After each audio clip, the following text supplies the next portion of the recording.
host, Thomas Lucan. Thomas, how are you doing on this beautiful Veterans Day?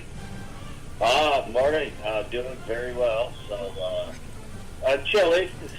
I think winter's trying to give us a preview. We had snow yesterday. We had snow come in, the night before last Friday night. But past that, wonderful. So, how you doing? I know you got plans for the day. Thomas, I've got a full day planned. It being Veterans Day, this is a major holiday for me. I like to call it the beginning of my holiday season. A lot of people say Thanksgiving is. For me, it's Veterans Day.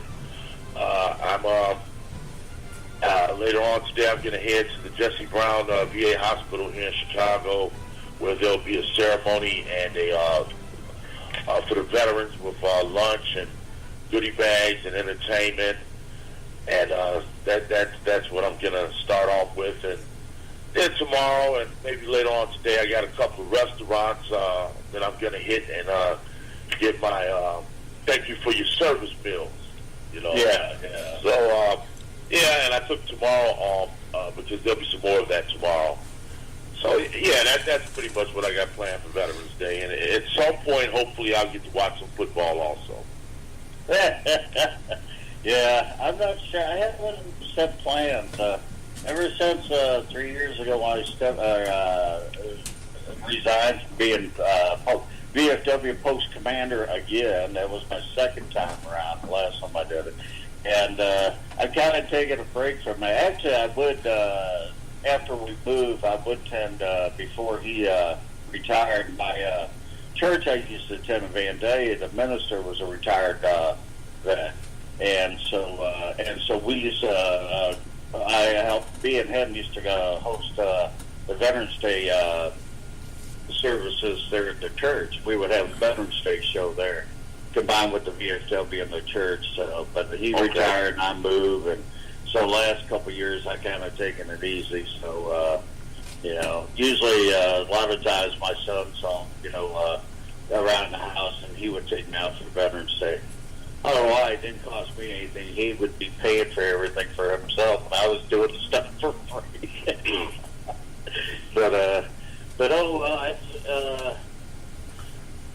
I'd like to welcome everybody to the show, though. Let's get back to some seriousness, I guess you could say.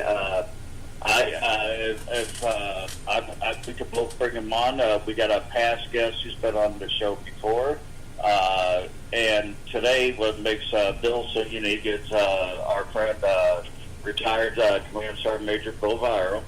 Bill's on today to talk. Naturally, we'll do our typical CAV talk. But Bill's got a special thing to talk about, I'll put it out there, documentary he's working on about 73 Easting with General HR McMasters, who's retired also, by the way. And so, Harold, do you want to bring him on, or we both can, I guess, it don't matter. Well, sure, I'll jump in on that. I would like to bring back Mr. Bill Virrill. He's a friend of the show, I'd like to say. He's been on the show before. Last time Bill was on the show, the hour went so quickly. We had so much to talk about. So today we're doing a special 2-hour show so that we can get a little more in, because this man has a lot to talk about. He has quite a distinct career. So without any further ado, I've always wanted to say that, Bill, welcome to the show. Welcome back. Good morning, gents, and thank you very much for having me today. Well, thank you for coming on, Bill. Thanks for coming on. The timing. I mean, when you mentioned the ceremonies that you're going to, and the significance of today and the holiday season, we're synonymous. Or another way to say it, we're homogenous, one of a kind. I'm truly grateful to have a few minutes to share some depth, I guess is the word, about the folks that, as Tom mentioned, the whole concept behind this documentary. I won't focus all the way on documentary, by the way, but the whole focus, because there's so much more on the periphery of it. People see, tanks shooting tanks, yay, tanks win, other tanks lose. Okay, got it. But let's go to the character, personality, upbringing, background, contributions, all those aspects of a person who puts their hand up, which every single person involved in this event that I'm referring to, every single one of them put their hand up and said, yep, I'm going to sign the paper. I'm going to risk my life for this country. I'll do what I need to do when I need to do it. Boom. There was no, but I'm not going to degrade the folks from the Vietnam era, but they were punished. People, get in there. You're going to uniform. You're out here. Or you had the draft dodgers. You ran away and hid, one or the other. So, the folks had to go unwillingly into harm's way. Each of these kids had to, obviously went willingly. Now, were there folks across the U.S. military? I'm not defending, but there are folks who found reason not to go. Say, and we could talk at length about the group and Tom is very familiar with these folks. Certain reserve units who disintegrated before they could even be deployed. Am I right, Tom? Yes, sir. Yes, sir. Sadly, we can laugh now, 27 years later, but sadly, it happened, and I got to see that in National Training Center for Fort Irwin, California, and since then, this case, the Army has revised how they use and how they train. From that, that was an unfortunate learning experience. So, but yeah, it was. I don't want to pick on those units. Units know who they were back then. Right. And Harold's familiar with them too, because we've talked about it. Because it affected 24th ID over there. So, but yeah, it's. But go ahead, Bill. I'm sorry. Thank you. So, what you brought up, Tom, is so pure, and that's one of the items I'd like everyone to understand. Just the purity of the moment. Tom mentioned lessons learned. Ever since that event, and I'll talk about February of '91, ever since that real event took place, the collective military, especially the Army, they're good at it, generated an entire new dimension for lessons learned. Now, they had lessons learned World War II, they had lessons learned Vietnam, it goes on and on. But those lessons learned and how they developed and prepared them were without the benefit of the modern technology, let's say. We had to walk the entire battlefield, not once, twice. Immediately after everything's settled and the ceasefire and Schwarzkopf got the paper signed, all that good stuff in early March, people got loaded onto Blackhawks and flew back over to the engagement area and had to say, the Bradley commanders, tank commanders, the mortars, the old man, the fists, XO and such. Okay, what did you do here? Who was in this? Who fired that thing? Who fired that? So they recreated it, and they made him do it twice, which really benefited. It turned into a actual simulations exercise, and I have the VHS. I almost screwed up and said DVD. I have the VHS from the Centers of Lessons Learned, where they turned it into a simulation. Okay, and then obviously what we want to do, right? We let the other team win once in a while. So they would change a few of the conditions. Our vehicles weren't quite as accurate; theirs were a little more accurate, and then you could see a different outcome. And the whole purpose being obviously training. Yeah. Something like what happened that morning or that afternoon. It defies all logic. Well, and it's like back talking about MTC at the time. I know when we were training units up for Desert Storm, we were taking the data was collected. Of course, we didn't have the battles lessons learned yet, but we had the intel on their based off their war with Iraq to start with, but also based off their defenses. And at Fort Irwin, we called it Sumerian defense, which is really it was the code name, I guess you could say at the time, for the Iraqi defense. And that's setting up the tank ditches along with the triple strand wire and and minefields, and the main function was teach them how to clear the obstacle and roll through it. And it is kind of sad, and that's where we'll just say National Guard and Dental was failing. They would clear like 2 paths. All they did was tunnel their vehicles through this big long obstacle. Well, the I-4 being, as you know, Bill, the I-4 is top notch out there. They're probably a little better than the Russian Army was, and because they know the lay of the terrain, they their intelligence very well does very well, and so, but we've seen several battles at that time prepping for trying to prep units for Desert Storm. We massacred, saw units get massacred there, and you just see, it's like I still got a couple of maps left from NTC, by the way, and from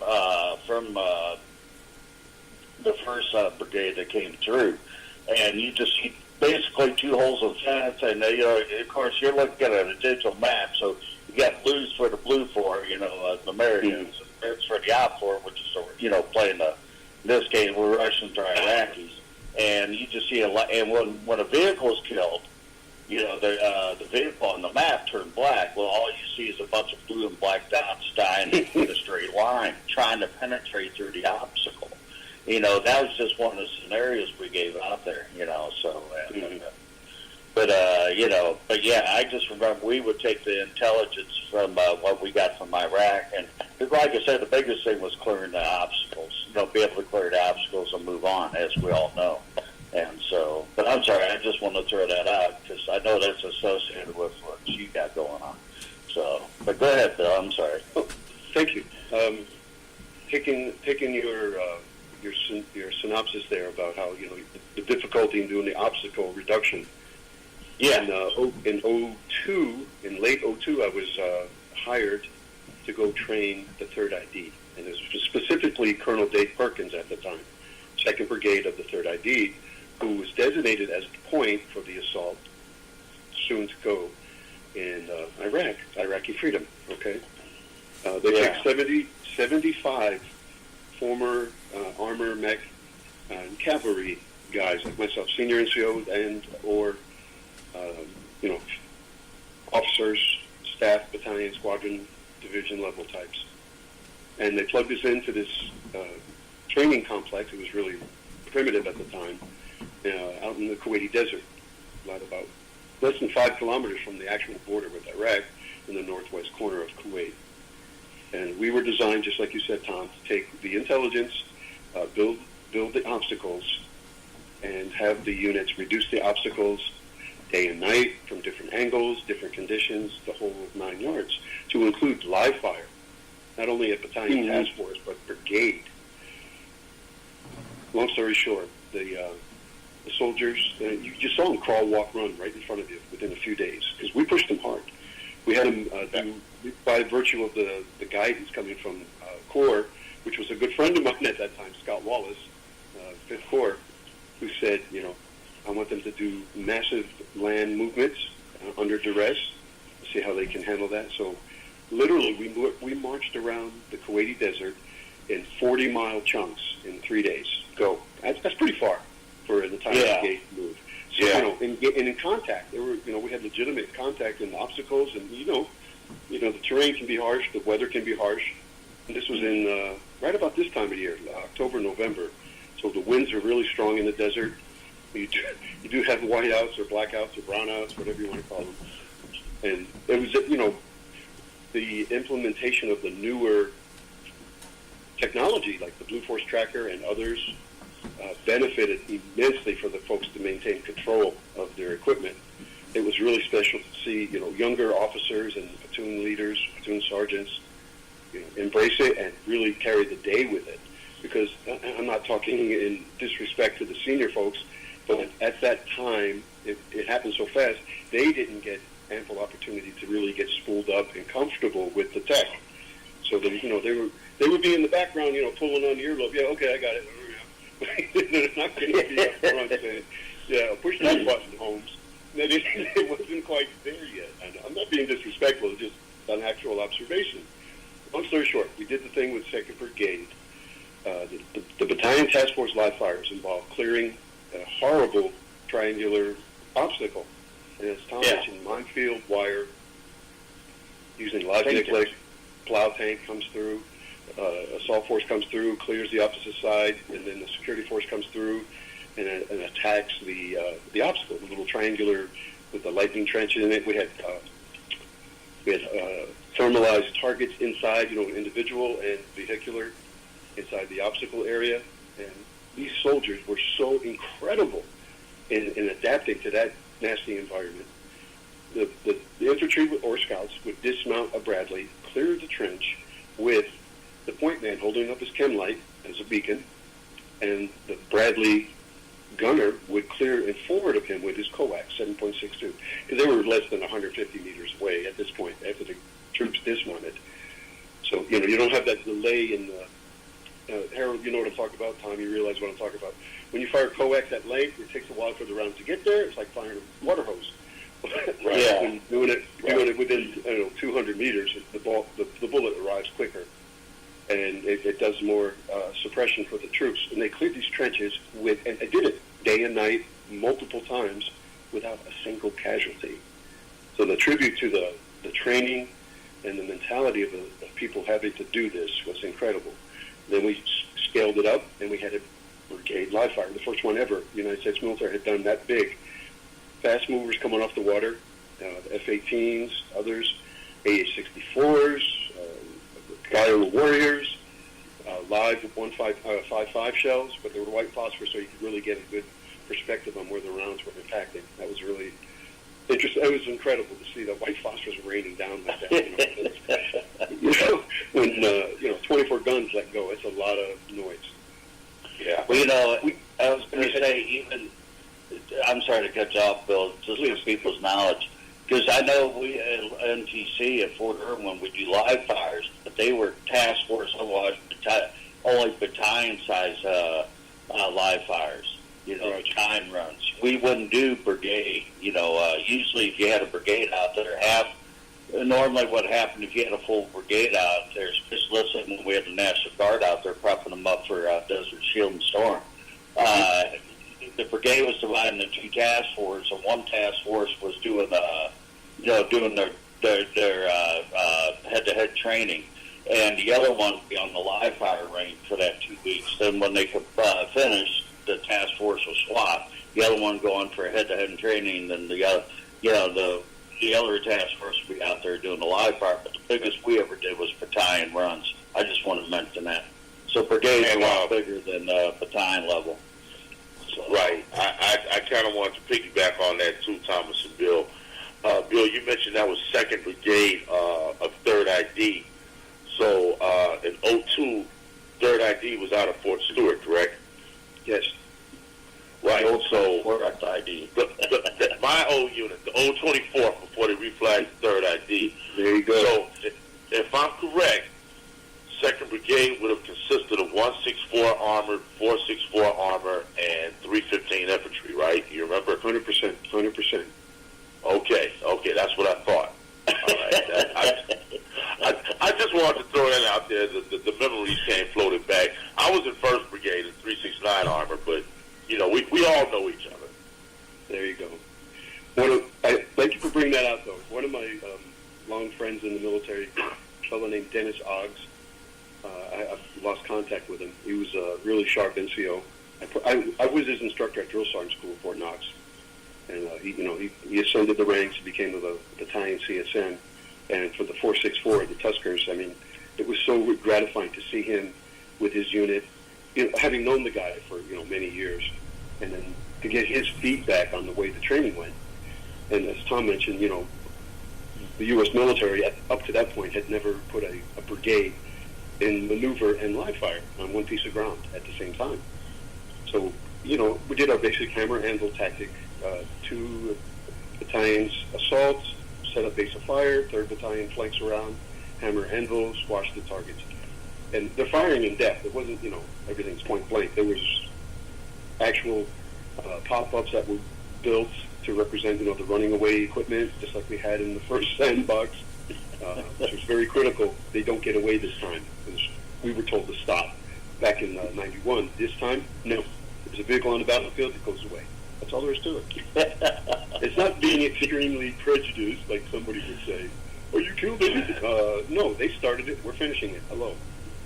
Yeah, exactly. So after the 2nd Brigade completed, the division commander at that time, a 2-star, I'm not going to mention his name, I don't want to be disrespectful, he was floored. He was so floored. I was with him because his division sergeant major, another friend of mine, classmate at Sergeant Major Academy, came up to me and said, "Brother, man, you're going to have to do the rest of the division now." What are you talking about? No, we just can't have one unit this sharp and the others not. So we had to squeeze the 1st and 3rd Brigades through the exact same training platform that we did with 2nd Brigade in a much shorter time, one behind the other. It was okay. We rolled through Christmas and then all the way to the end of January, early Feb, and then they had to, reconstitute and get ready to do what they were going to do. But at that, I was able to link up with my friend. His first name was Julian. I'll say that much. And he was smiling. He was like Garfield the cat, smiling with ear to ear. It was, his words, there's some bad mofo in this group here, really. What this organization did and again, we did the brigade live fire 3 different times. Two battalions assault, base of fire. 3rd battalion or the 3rd unit would sweep, usually to the right. One time we made them go left hook. And this is all happening, like I said, within about 5 kilometers of the Iraqi border. So imagine at night you're seeing lots of white phosphorus shells landing in an area. You're seeing bazillions of red tracers leaving gun tubes, tanks, Bradleys, fast-moving aircraft dropping munitions, and of course AH-64 types and the Kiowa Warriors letting loose with their little rockets and such. And it was a light show from hell. And I was so blessed and privileged to walk the ground and be like you, Tom, an observer controller, picking the brains of the leadership of the unit. What did you think went well this time? Okay. Yeah. We in the military, Harold, remember this, young when you joined, Tom as well. The philosophy was our way of life. Do more with less. Am I right or wrong? No, you're absolutely correct. So when you hear, I'm not throwing rocks, fellas. It's just simple observation. When you hear or see, oh, we have to reduce this, we have to reduce that. Congress, dictating the thing. And it's good. The system works to a point. But when they strip us of the live ammo, they strip us of the fuel, they strip us of the ability to use the actual vehicles that we're designed to use, and they stick us in the simulators or golf carts running around the golf course doing toots, if you guys remember that. How fun was that? Oh, let's take the golf carts and let's maneuver. Are you kidding? Where's the benefit? What is the benefit? Because you got the squadron commander going, I'm going to play this whole like this next time. No, Holmes, that's not what this is about. You gotta stress the truth. You guys know this. Everybody knows this in war uniform. You have to stress the troops, or they're not going to perform. They're going to laugh at you. They're going to say, "Oh, really? You're doing this to me? Okay, fine. This is what I'm going to do to you." Well, you got to stress the equipment too. You could do all your simulations as you want.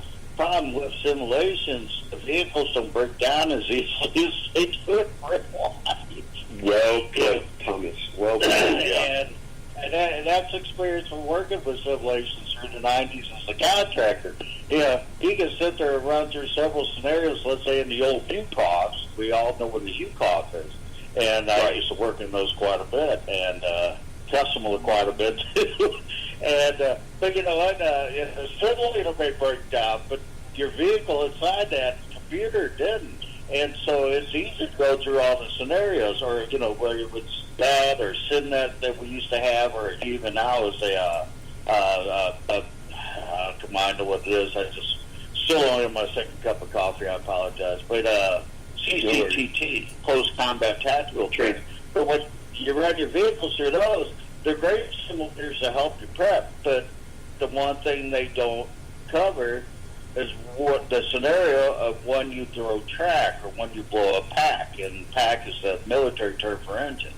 And so that's the one thing, I'm agreeing with what I'm saying, Billy. They're great for prepping you, but you still got to put the stress on the vehicles as much as the people, because we've all seen what happened with vehicles that sit in the motor pool for 2 months and roll them out the gate. And next thing you know, torsion bar snaps, torsion arm breaks, whatever the case in there, track breaks, because you know. And so if anything mechanical, if you don't run it hard, it'll break from sitting. So I'm sorry, I just remember days in the 80s where we had moments we couldn't move vehicles for a while. Then you take them out, and actually everything's breaking on the spot, going out the gate of the motor pool. I'm glad you shared that, Thomas, because I can't remember not one time when I was in the Army when we didn't move the vehicles for 2 months. But stateside it can be pretty bad. But and on what Bill was saying with the transition to the Army to the simulations, I'm going to be honest, I'm glad I missed that.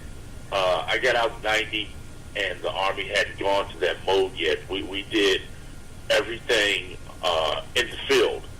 Yes, we did have the UCOF simulators, but the UCOF simulators were used mostly to train us up for gunnery, because obviously we couldn't go on the range and shoot live rounds every day. You could go to the UCOF every day. But as far as getting ready for any tactical field, as far as tactically getting ready for war, we did it in the field. And I don't see any type of computer simulator replacing that effectively. Well put. Let me expand it. Great input. Thank you.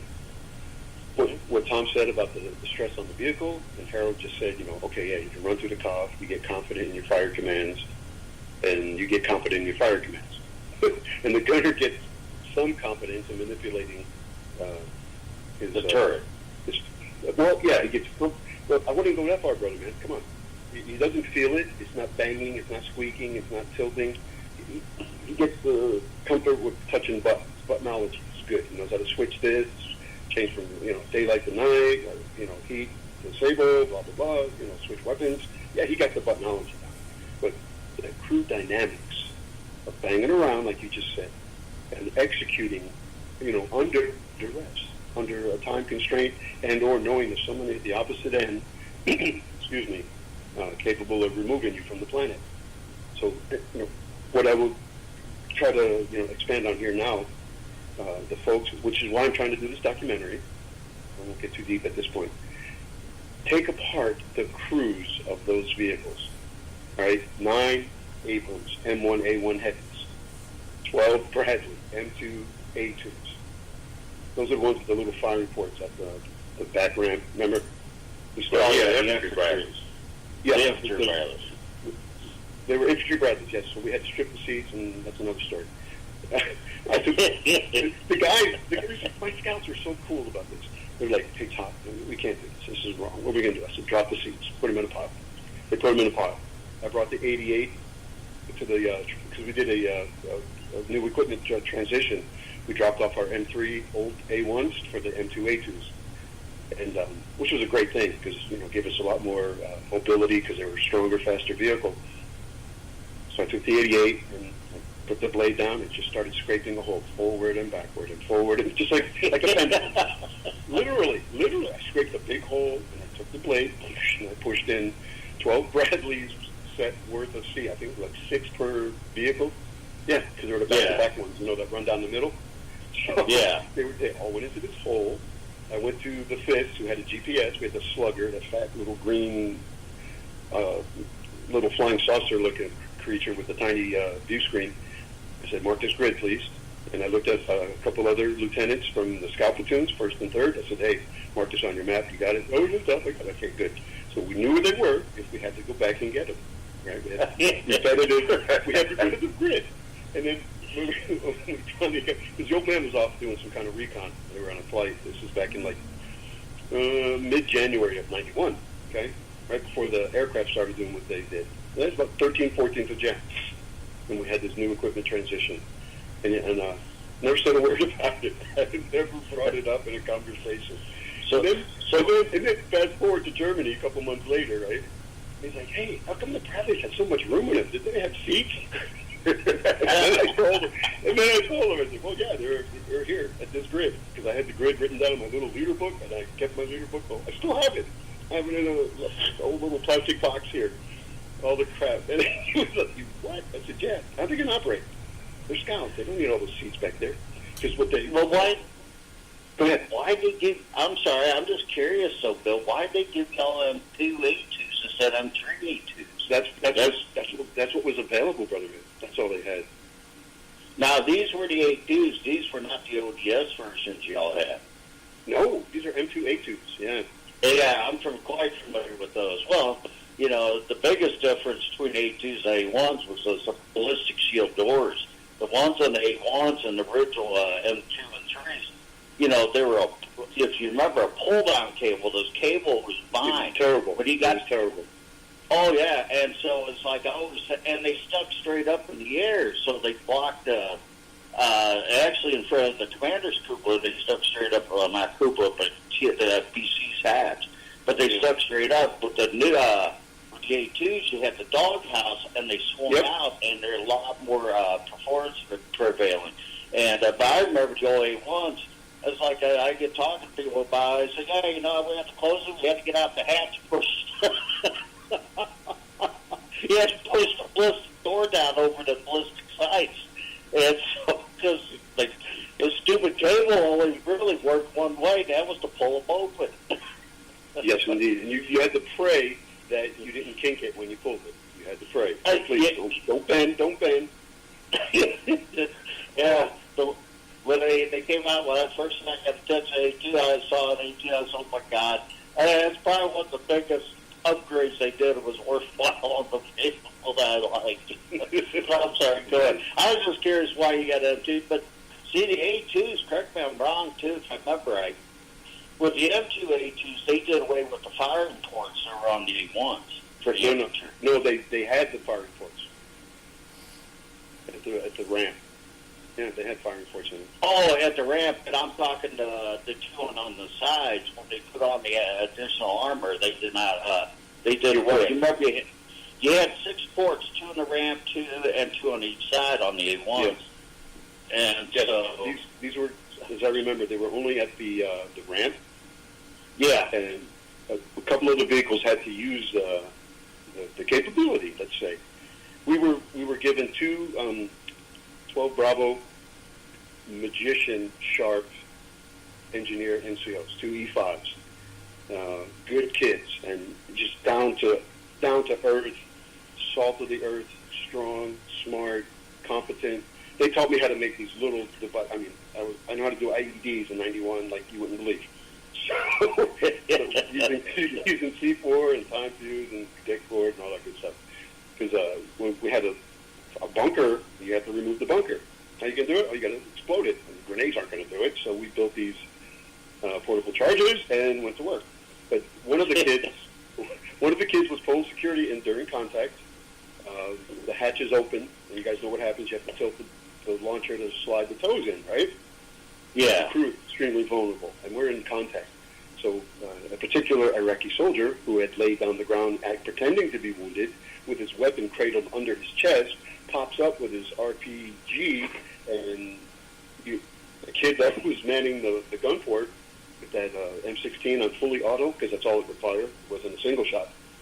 He emptied 2 magazines into this human being, and I literally saw it like a zipper. The person came apart. I'm like, whoa. I mean, he was only like 15, 20 meters away. I mean, God, wow. you could roll a basketball and hit the kid in 1 second. That's how close he was. And if that E5 12 Bravo NCO had not been doing his job, had not been prepared, it did not have confidence in his skills, to operate that screwy little weapon, that vehicle is not here today, and the other 5 crewmen are gone. I'm not making light of the death of a soldier, but it's wrong answer when you come up on the back of a Bradley like that. It's not going to happen.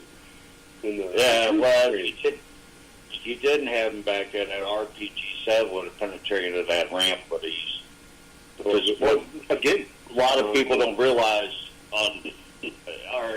we could say our infantry, our APCs, armored personnel carriers, you had to ramp them back. And its sole function was to go up and down, drop down so you just dismount crews, or your the infantry dismount infantry. And so, but that ramp is, I forget how much armor is on there, but it's not like the sides of the front, where especially on the A2s they had additional armor.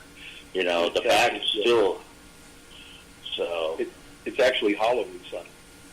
Yeah, that's what I was thinking. Yeah, I remember that about the Bradley. The back ramp was hollow, and they had to keep the back ramp light because it had to be able to go up, down mechanically quickly, so it couldn't be heavy. Yeah, exactly. But normally you ain't fighting with your back towards the enemy, so that's why the armor's limited. It's kind of like a tank with the engine. If you catch a tank with an RPG from the rear, usually you can penetrate the grill doors. Without question. Yeah, without question. True. And so,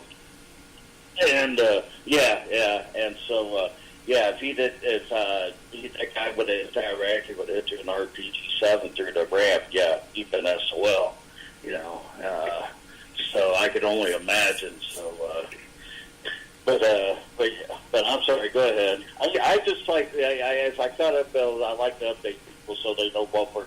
Hopefully, I'm stating where they understand what we're talking about. Because naturally, the three of us are quite familiar with the Bradley. Yes, indeed. So, and I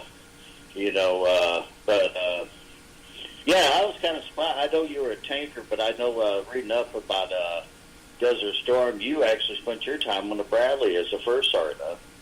Yes, thank you, Tom. Well, after the transition, the leadership was squadron level, and our S3 was an incredibly smart, capable, competent human being. I have to give him all the credit. He's a little pompous, but incredibly smart. A tactical wizard, very good. And, he could think in depth. A lot of folks don't understand what thinking in depth means. Okay. We use the acronym PACE. Let's just take that for a moment. Primary, alternate, contingency, emergency. And that's embedded in our DNA. Become a leader in the military. Okay, you have your primary event. You have to have an alternate because the primary is not going to work sometimes. And what happens if the alternate breaks down? You need a contingency, which is not as, It's not as productive or clear as the primary alternate, but it will get you where you need to go. And then you have your emergency, which is the evac. Save yourself, okay? So anyway, the S3 said, you know what, I think we should have a float per troop in the squadron. So second squadron, each of the cav troops, Echo, Bravo, or E, F, and G, we had 13th Bradley, and we used them differently. I told the old man, I said, I know how to run a Bradley. Okay. So I actually had more vehicles than he did. I had a Bradley, a 113, and a Hummer. And the old man had a tank and a Hummer. He would like to come over to borrow the Bradley. I'm like, no, you're going to break it. Oscar Madison will break it. Get out of here. And then Ghost Troop gave it to the XO, and they outfitted it with radios and stuff. And Fox Troop, their first sergeant, gave it to his fifth. So it's kind of like a precursor to what they took the Bradley for later. You know what I mean? Yeah. Because they evolved it into the linebacker and other capabilities. But what I found interesting when Fox Troop's first sergeant, he was my mentor. I loved the guy. He was very sharp. He said, he's going to be moving back and forth in exposed terrain, et cetera, et cetera, et cetera. And that's what inspired me to tell the old man, say, you know what, I think I want to keep it. He goes, okay, keep it. And because, I have to go get fuel, I have to go get food, I have to get the ammo, I'm wandering the desert all alone. Right. So having that 25 and a couple of toes was, it's kind of nice. But I had to surrender it. I had to surrender it when one of the 3rd Platoon Bradleys, the new ones, blew a radiator. You guys know that happens. Like Tom said, if you don't exercise the vehicle, it's out. But now, these Bradleys had 200, 300 miles on them at this point. They're so new. Anyway, so they swapped everything out, and I went back to the 113 from that point forward, which was about 2 days into the assault. One of the items that I'm hopeful I will be able to portray to the American public, which is all this is for. The country right now is so divided and ugly and angry and frustrated, and just enough. And I think a simple 45-minute, 1 hour viewing session of some of the folks who contributed to this, this country, who contributed to the outcome of a much bigger event than they could think of at that time. And you guys know Boy Scouts. You're a part of a crew. You're a part of that crew. And those crew dynamics, and you guys mentioned it before with the simulators. I like the way you brought that in. Thank you, Harold. The crew dynamics. Think about it, fellas. You were in vehicles. So the driver gets the love. I'm sorry, because he'll hurt you if you're not loving to the driver. You know what I'm saying? And I mean it in a most, affectionate, positive way. I'm not being silly. But you take care of the driver because he's got your life in his hands and feet. Because how he manipulates that vehicle determines how you get through whatever event you're in. The loader. Okay, everybody, dismisses the loader. Oh, he's a dingbat. He's the lowest ranking guy. No. He's your extra security element. He's actually your primary security element. Because by the time you're done maneuvering, you're stressed, you're tired, your brain's done. You have to look at the loader side. You got to pull first round. You got first watch. Okay, you know what I mean? And I mean that's the norm in a fighting vehicle, whether it be Bradley, be Stryker. I'm not saying. Well, with the infantry guys, it's a little different because you have that extra capacity of the squad. But in a cavalry type of vehicle, which we operated, you had the 5-member crew and a Bradley, driver, gunner, TC, and 2 Jappos. Everybody knows what a Jappo is. We don't have to take that away. But in the tank, you have the commander, the gunner, the driver, and the loader. So the gunner, talking crew dynamics, in a moving vehicle for 10, 12 hours in a day across rolling terrain, rocks, lumps, you name it. That poor kid is so seasick and tired at this point. How are you going to use him effectively, as a member of your security element to pull security in that vehicle without giving him, the priority of rest for the crew rotation? So we usually do the 50%, which will be commander, the driver, the gunner, and the loader. For example, crews can do as they wish, but that was sort of my guidance to the guys. I want to really, really, really stress the fact that the troop commander at that time, HR, was beyond his peers in understanding tactics. Seriously, and he understood, the philosophical component that we were facing, and he kind of transmitted that to the folks when we would have, leader group bubs, if you will, early morning, and then again late evening, battle update, we use status reports, and we make our plan. But H would say, they're only doing this because, they have a gun put to their head. We're doing this because we have, the loved ones, the pride of our organization, and of course the true blue spirit of being a United States military member, tasked to perform. So he kept that, and he blended that nicely. So when we did our training in the desert, we couldn't do a whole lot back in Bamberg before we deployed. We went to we had a football field there, really nice football stadium, AstroTurf, the whole 9 yards. Yeah, serious. And we would do maneuver training on the football field. We would do football, real football, with everybody, and seriously, and we would do maneuver training. So the crews, they fell in on that thought of, okay, this is not a game. They arrived prepared, more so than I think some folks do today. Because now we've built this paradigm where, we're going to get time for RSOI in theater. Whereas, Tom, you were busting your hump at a training center trying to tell these folks, you have no RSI. You're pulling trigger. You're going. Get it right. You see what I'm saying? So that time in Bamberg, a couple of days before we deployed, when we did these troop-level maneuvers, I could see, it was so gratifying to see, as a leader, I'm going all over the map here. As a leader, one of our most important responsibilities, create our replacement legacy. Start young.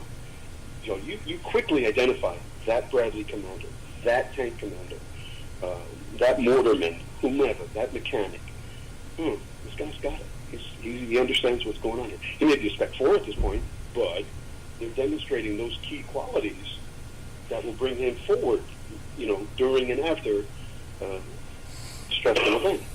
So automatically you have your rating scale in your head. Who's my 5? I got 1 5 and the whole thing is stud. And then you work down. How many 2s do we have? We got to work on the 2s a little more. You see what I'm saying? But doing that dry run stuff, just walking, or not walking, walking, a bit too much. We jog a little bit, the moves, increase pace. But, we just lined everybody up. The gunner was to the right, driver to the left, the loader to the behind the gunner, the commander stood behind the tank gunner. And then in the Bradley crew, you know how it looks. You got the gunner up front, or the driver up front, gunner in the TC, left, right, in the turret, and the jopples behind. And we would move in a formation, and the old man would just give, basic ball, walk, run. Hand and arm signals, wedge, V, echelon, boom, bang, boom, right? Then everybody reacted. Just like a football practice, okay? Right. Extra point, the team lines up in a certain way. Punt, team lines up in a certain way. Kickoff, team lines up in a certain way. Kickoff return, team lines up. So we did all that without the vehicles. And at first, the younger troops are like, this is so stupid. Why am I doing this? And then that's just human nature, and that's Joe. He's little. Joe's little. He's distracted easy. Because this is way before they had all these video games and nonsense on the phone. Right. I mean, we Ataris and the other nonsense were the video games. But just, you put that into perspective, how that, and you can talk to the kids today. I call them kids, they're younger. And then you talk to them and say, what do you think really prepared you? Oh, when we practice on the football field. I say, yeah, when I ripped all your butts. He goes, well, no, that's not funny, Todd. And they know it's true. Because I was playing semi-pro ball back then in Germany, so I was semi-good. And they would say, oh, when we did the training went out the vehicles on the football field in Bamberg. And you can't imagine the gratification you get as a human being, after we conducted such an event, to return with every single person unharmed from the event. Caveat, caveat, caveat.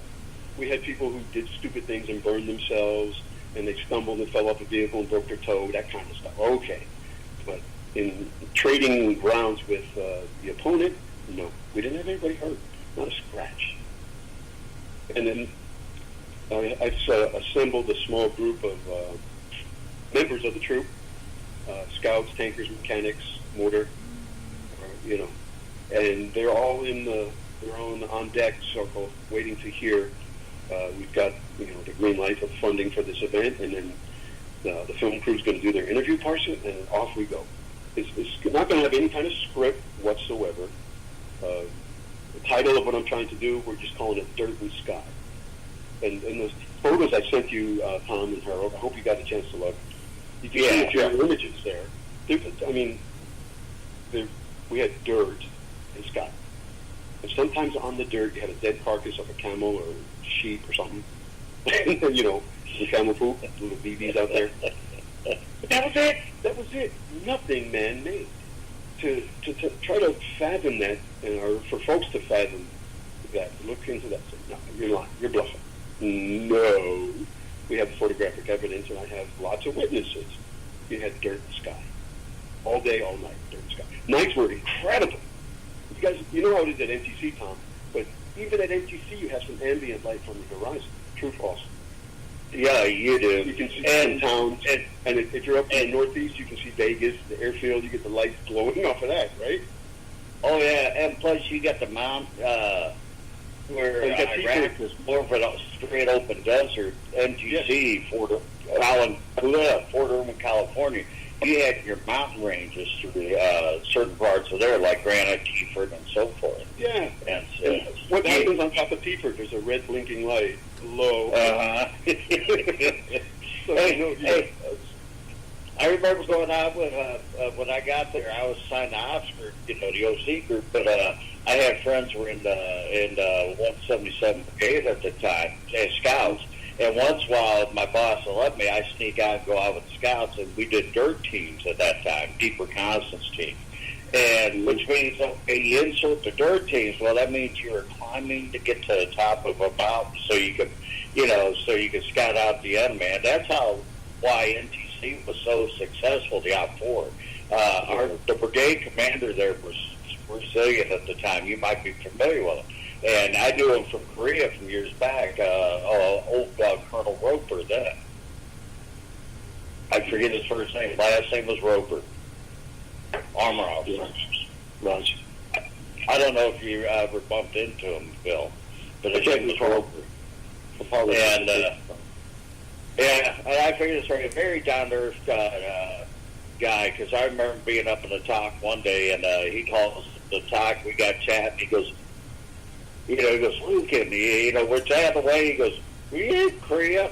And I'm looking at the what's he talking about? And we got going. I forgot he was, I think as I was leaving, he took over the squadron, my first tour over there. And so we got talking to Korea. Here we are on the radio just standing away by Korea going to battle. And so the Colonel Roper was the brigade commander, and they would use the scout teams. And they would insert them. That's how the OP4 gained their intelligence on the Blue Fort.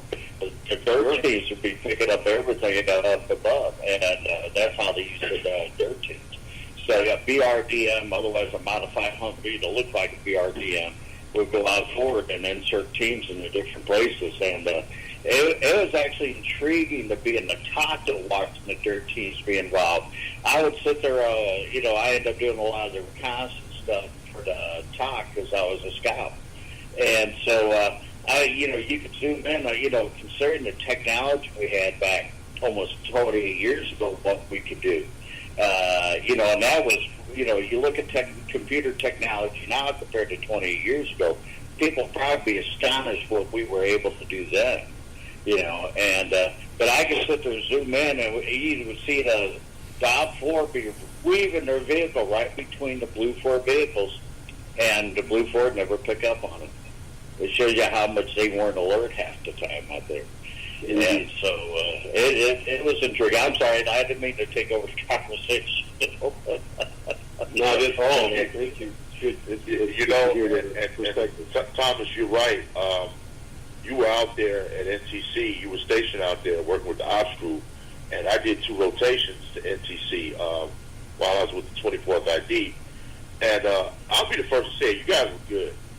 You guys were beyond good. We would train up to go to NTC, and we would have all these RTEPs at preparation. And we'd go out there, and, I got to admit, when we hit NTC, our heads were pretty big, and that's how the Army wanted us to be. They wanted us to be confident of what we could do.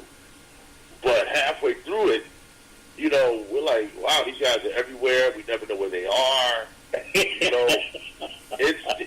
guys were good, but it was good training, and it was because of the training that we received at NTC, that soldiers were able to do as well as they did in Desert Storm and the war since, because you guys trained us up so well, Well, I'll tell you, and I've seen a commander get relieved over this. It was a company commander at the time, but the whole mentality, the belief was for the troops to learn the lesson, lessons learned, again, back to that term. For the troops to learn their lessons, they had to lose the battle. And I'm talking to Blue Fort. So if an OP4 commander really screwed the pooch and a Blue Fort won, the Blue Fort was all happy. All hell broke loose there. And back then, in fact, Bill, you and I had this discussion before. You know the gentleman quite well.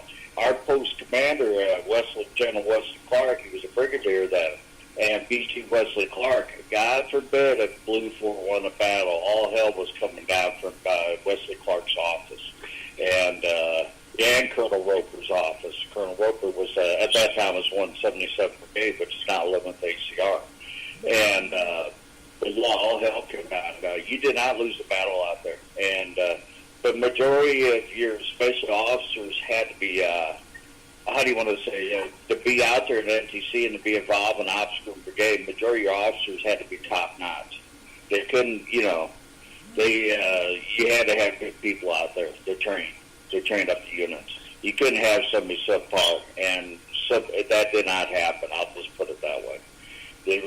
The Army did a pretty good job controlling who was there. Because you were, as you know, Bill, NTC, you're special officer heavy in the training there. So, and because I work with a lot of officers, So that's one place there. When you're there at NTC Special Working Ops Group, you're an NCO, you're rarity, you're an officer, they're dime a dozen. That's why you know so many officers. That's probably part of it. That, in my years working as a contractor, I dealt with quite a bit. But, go ahead, Bill. I'm sorry, we got sidetracked on you.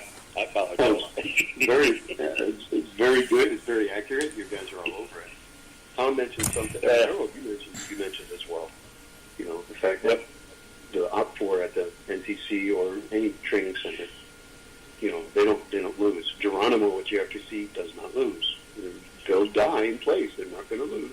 They're going to take you with them. And of course, at the time, like you said, it was 77th Brigade out there, Irwin. They were notorious. They were fast. They were confident. Of course, they had what? Home field advantage. True? Yeah. They knew the terrain. They knew every wadi. I'm going to fast forward a little bit. Sergeant Major Academy in the mid-'90s. I was tasked from my small group because they configure you in a small group of about 18, 20 folks. Then you have to be, the whole concept of the course at the time, the POI, you're going to build a division, train it, deploy it, fight it, and then bring it back home and deactivate it.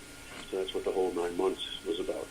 The last 3 to 5, yes, I think it was 4 to 5 weeks at the end was the main engagement, simulation. And exercise happens at home, okay? So I was the fictitious battalion commander for 1-5, Task Force 1-5. I forget what division. Everybody was 52nd Division, doesn't matter. So, the home station part. I forgot about that. You remember. So I was Task Force 1-5, and I was the battalion commander. And my best friend was, I got to pick my staff from the class, and my best friend, retired CSM Division Sergeant Major 4th ID, eventually became, I made him the 3. And another good friend of mine was the 2. And you guys know ops and intel have to blend because intel drives ops. Okay, we got that. Right. Cool. Because I had my friend who had been an NTC guru, kind of like Tom out there, he had been an OPFOR guy, and he knew the terrain. I kind of knew the terrain. So when we had our engagements, you're given your overlay, your plot, and everything else where you're supposed to go and do blah, blah, blah. So when the OPFOR would try to do what OPFOR does at Irwin, they try to use wadis. I was ready for them. My best friend was ready for them. And they never penetrated. How does that happen? And at the end of the day, when they would do the battalion, we had to do our daily bub, like you do 1700. We'd all stand up and give our brief. I said, hi, I'm, Lieutenant Colonel Virrill, 1-5, Mac, blah, blah, blah. I'd like to hand it over to my S3. And he would go in and just start laying out the stats. The controllers, these highly paid professional controllers at NTC were literally pulling their hair out because we were winning every fight. Because we knew the terrain. We just knew the terrain. Give me a break. We didn't have more than they did. They were obviously more of them. And I got up one time, I got a little bit irate, and then the whole class, 750 students, everybody's in this big auditorium. And, you're broken down into your separate units. And the whole class gave me a standing ovation because I lit into the guy. I said, you will not stand there and tell me at any point in this life that a BMP armed with a 100-millimeter cannon in a frontal engagement is going to destroy an M1 Abrams. Ain't going to happen. It just doesn't happen at that point in time because we had BMPs armed with 100-millimeter cannons spraying all over the place, and they didn't kill anything, even when they hit. Okay? It makes a noise, it makes a spark, and we continue to move. Because, they had their tables of, attrition and degradation and all that. You know how the things work. There's all these factors that lay into it. Yeah. At the end of the day, we tore it apart with that because we have home field advantage. So taking that over to the Oh, they had home field advantage. I'm sorry. When we take that back to the crew dynamics and throw that into the Saudi Arabian training time we had, I mean, again, HR was nonstop, relentless. He was a Doberman with the burglar with the broken leg trying to crawl through the door. He's going to get him. He was merciless. He was merciless, and it was good. It was so good. It really stressed everybody. The entire troop. And when we get an additional slice that came to us that we weren't used to playing with, we really never moved with GSR, ground surveillance radar. What's ground surveillance radar? Oh, it sweeps the border or it sweeps an area and it tells you when somebody's out there. No, do something about it. Here, you're moving with GSR, covering your flank, tying into, the next unit and or any gaps. It's not a fail-safe, but it's a wonderful asset to have. Again, it's late 90s technology, or early 90s. It wasn't actually late 80s. Late 80s, correct. It wasn't the highest quality equipment, but it functioned as long as the crew was trained and had confidence. And lots of batteries. Well, if you don't mind me iterating about the GSR's ground surveillance radar, and I know it, I'm sure it was in Germany. Both you guys were up on the border in Germany back there in the Cold War, but with me, of course, I'm the opposite. My time was on a different border. It was in Korea from the DMZ. And GSRs, a lot of people don't know it, but GSR was used heavily even in Korea along the DMZ and the ground surveillance radar. And so, but those boys had active missions. Those guys had, the ground surveillance radar had very active missions all along, long before Desert Storm. And, because, as we both know, we know. I just want to, pat those guys on the back because they had real missions going back long before Desert Storm. So I just wanted to throw it out there. I'm sorry, Bill. Oh, no, thanks for adding time. You add value to the topic. Yeah, well, it was part of the message I'm trying to convey with this whole documentary. The types of folks who have to do these types of jobs.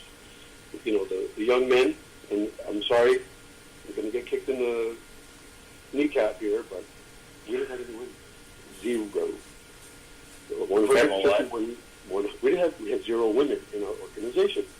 We just didn't have ladies running around, on Bradleys and tanks and mortars and GSR or anything or engineers. It just didn't happen.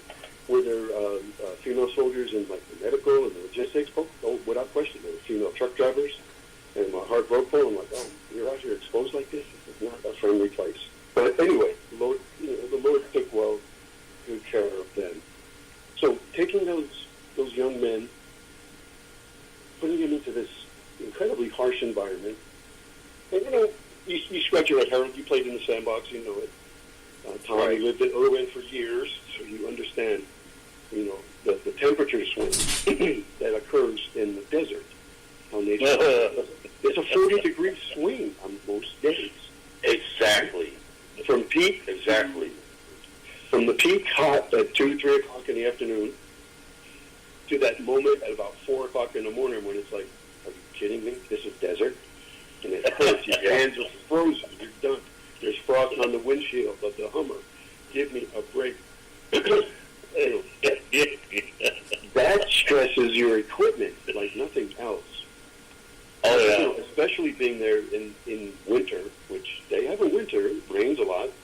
Or I should say it rains sporadically. But it's harsh rain when it rains. It's not just nice little drizzle. Oh, here, let's have a little wet. No! And then you're standing at the bottom of a lake. Because the water got nowhere to go. It's like spooge all over the place.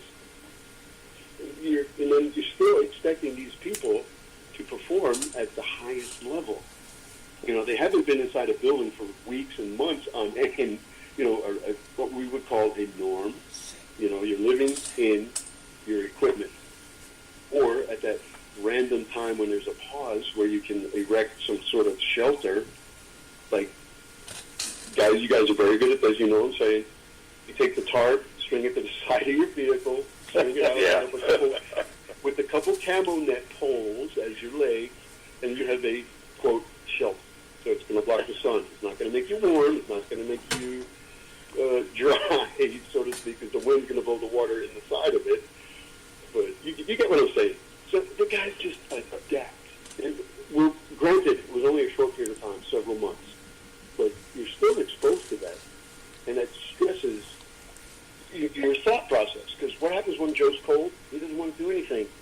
If Joe's wet, he definitely doesn't want to do anything. Forget this, and forget you. Yet they still perform. So my whole purpose of this Dirt and Sky, let America see the true personality of the kids who did this, okay? And I want to take it to the next level. I really want to take it to the next level. I got to be careful how I choose the words here. Off the radio, we can say these things, but on the radio, it's got to be a little more politically aligned. So we had kids from inner city, right? Young men from inner city. Pick one. Detroit, Chicago, L.A. Who cares? Well, hey, I was one of those kids. Go ahead. Yes, God bless. So, well, this is my point. Let me go, guys. Then you had the other young folks from Bug Tussle, Oklahoma. They're out in the middle of nowhere. One stoplight and 3 buildings in the town square. Come on. And we had kids that were immigrants. Let's just be truthful. European, Asian, or South American. We had folks that had literally, moved to America with their family, and said, you know what? As it became a citizen, I think I should serve my country a little bit. Put their hand up. Next thing you know, they're on a Bradley, and they're rolling around the desert, swatting flies and dust. Have a nice day. So all these, come on, look, all these. Then you had what we would call mainline types who came from established family. With more than the average folk, right? Who said, you know what, I think I want to serve my country. They put their hand up. Somebody who goes to Georgetown on a scholarship. Let's think about that. Georgetown University here in D.C. That is like epic, high-level university. And for someone who's at Georgetown to say, you know what, it's time for me to become an officer and serve my country. That's incredible. How, the nobility of that fact. Home slice, after he graduates from Georgetown, he becomes a lawyer and he gets into his law firm, or he becomes medical and he gets into his hospital practice, and next thing you know, he's what's that guy? House. He's running the whole shebang. House. Yeah, just think about all these different dynamics, the personalities and the upbringings of the folks. We'll go back to inner city folks. It's survival of the fittest. That's all there is to it.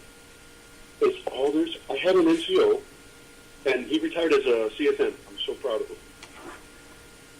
Young E5, and he was from Compton, California. And the true sad atrocity, he lost both of his big brothers to drive-bys. Okay? So here's this young man, very physically fit, robust young guy. And he's at that stage in life. Does he continue in the military? Does he, stop? Does he, what are his next steps? I'm talking just a little bit before we deployed. I got to know the kid. And when we were in the theater, I meticulously took a pattern during the train-up prior to the engagement when they attacked to spend time with each platoon and each vehicle in that platoon. Just, I don't know who told me to do it, one of those wake up and Noah in the middle of the night, light in your head thing, going, you need to really, get with these kids and help them establish their confidence. I know it sounds kind of tacky, corny, but it paid off. Yeah, I still have relationships with these folks today. I'm not making this up because as the documentary unfolds, hopefully they'll share their understanding of what happened and who influenced them. I'm not going to speak for them in any way, but I get text messages just like I get from you guys, and they're telling me, I love you, Tom, I miss you. I mean, are you kidding? 28 years later? How does that happen? How does that happen? I'm just saying. Yeah. It's so humbling. I mean, the goosebumps are on fire, man, because these young men, did what they had to do in a time that was not pleasant. But I'm trying to go back now. Working with, each of the crews, and just having a few minutes with them, just sitting there, listening to them talk about their family, about their aspirations, about their hot rods. You know, like my very good friend who's retired E9, lifelong friend, I've known him forever, my gosh, since early 80s. He said, yeah, I call him up, I said, what are you doing? He said, hey, we're standing in a pickup truck, drinking beer, spitting, telling lies. So, that's the social gathering. And that's East Texas or Louisiana line there. Just sitting there, having that concept back in my head, I'm not going to drink beer, we ain't got a pickup truck, but we can sit around and tell lies. So I kept that. I kept that alive, And we had our little rituals, our little unit rituals that became so incredibly memorable, but useful. So, a lot of folks go through life. They're either an optimist or a pessimist. That's just the way it is. I'm not discriminating. I'm just saying. Somebody, they think the glass is full. I say, okay. Based on my upbringing. Go ahead. I was going to say, just to reiterate this out there for the listeners, and while we're in the middle of the show here, and correct me if I state this wrong, but I think I'm right from our past conversations, Bill. The whole concept behind the documentary is not so much about the battle itself, the 73 Eastern, but it's about those soldiers that serve in the battle, and that's what this documentary is about, telling the story of those soldiers. Not the battle itself so much, but the soldiers involved with that battle. Is that the right way of putting it, Bill? Well, yes, that's one of the main aspects. Well, you can't do one without the other. However, too much over time. I have all these reference resources, books and articles and videos. Okay, this is how the tanks engaged. This is how the Iraqis engaged. Yeah, great. We got that. Good. Boring. Who was inside the turret of Eagle 2-2? Let me know about this crew. Okay? So we had a black kid as the tank commander. We had a Mexican kid as the gunner. We had an Asian kid as the driver. And what was the last guy? And we had somebody from Bud Tussle, Oklahoma as loader. Really young, innocent, very non-exposed to the world type of kid is loading the tank with mixed race folks. And they blended. And they performed. And they succeeded. And that's what I'm trying to, share to a certain level, if possible. Yeah. So, get my concept here. I'm sorry. No. I think, and it's something that me and Harold and we've got we've had talks about, especially privately, is I use the word diversity. I don't know if it's the best word. But that's always been our point, is the diversity that's gone on in the military and how we perform. And that, sometimes in even today's world, we see there's still separations there. And it's done by all, not just one certain creed or race or religion. But in the military, you learn to get along, you become friends, and you have to back each other's plays if you want to survive. And we, and that's, I don't think the civilian world has a total grasp of that. You might in the areas like with police departments, fire departments, they understand that because they're in a similar process of what they got to do as the military. But I know it's always it really bothered me how the civilian world's almost the opposite of the way we were in the military. Correct me if I'm wrong here.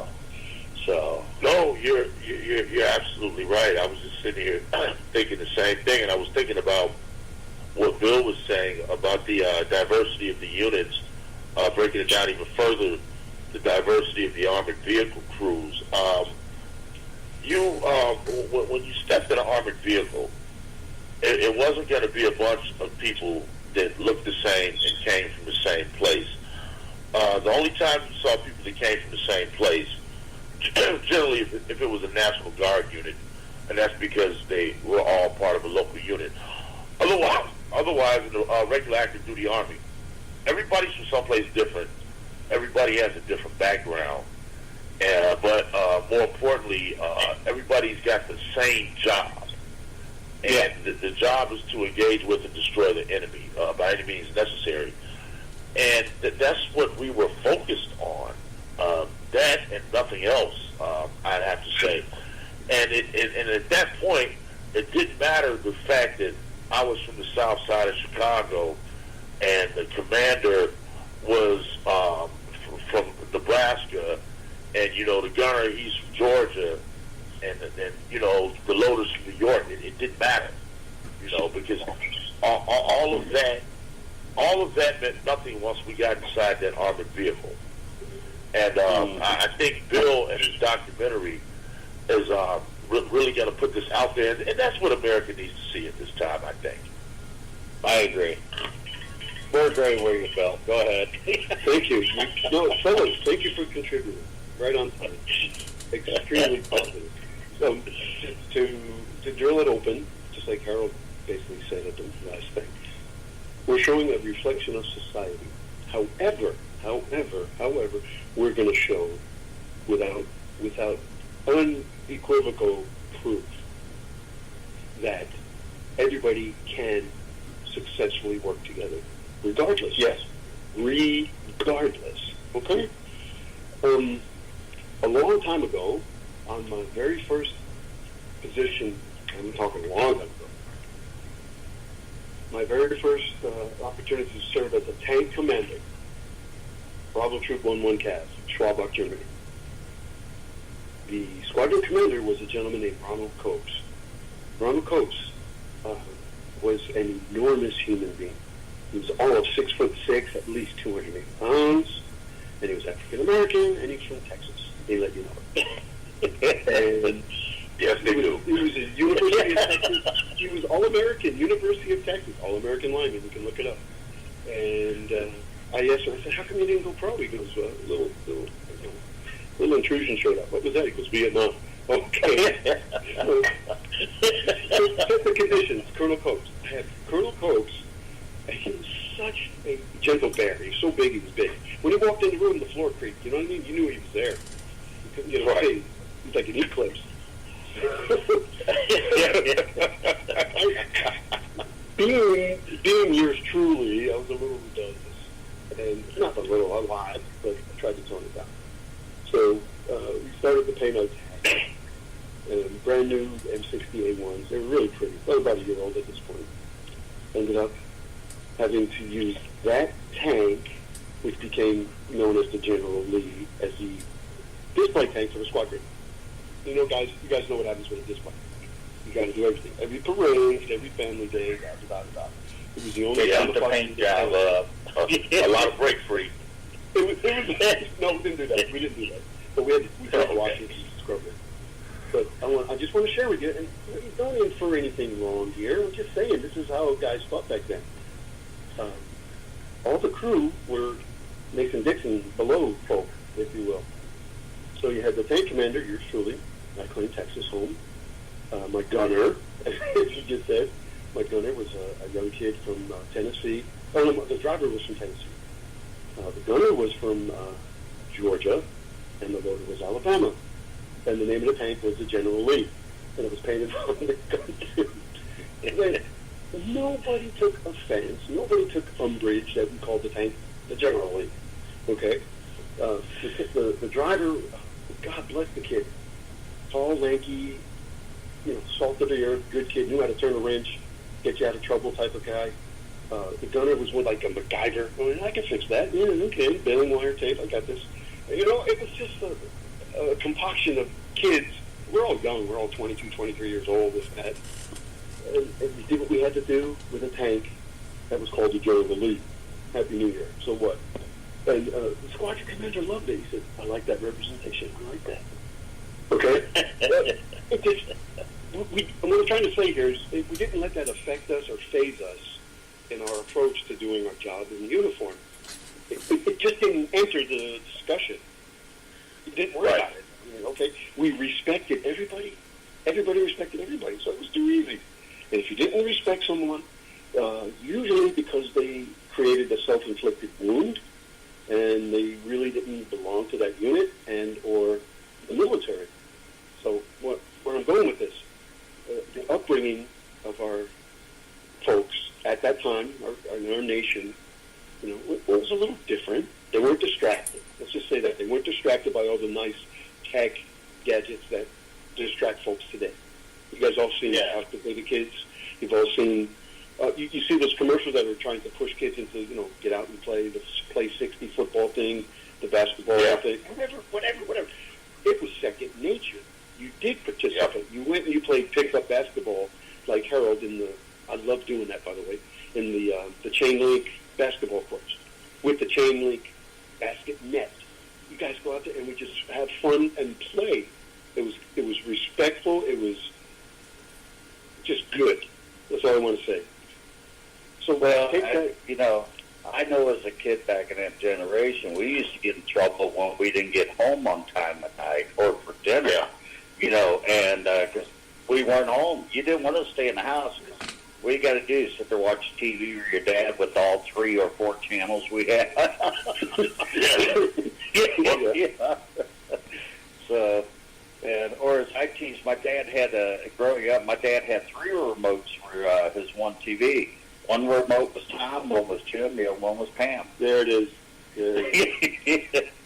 I'm sorry. No, thank you. So, okay, granted, the conditions for the upbringing, definitely different. Not completely night and day, but we're talking dawn and then late afternoon. Okay, got it.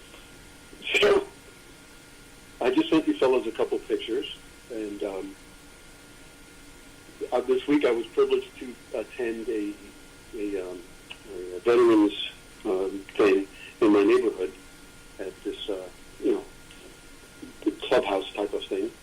And on the table, honoring veterans, and on the table were these little tiny 4-inch by 4-inch folded papers, and each of them was a thank you card from 6th grade, 7th grade, 5th grade students in the local school.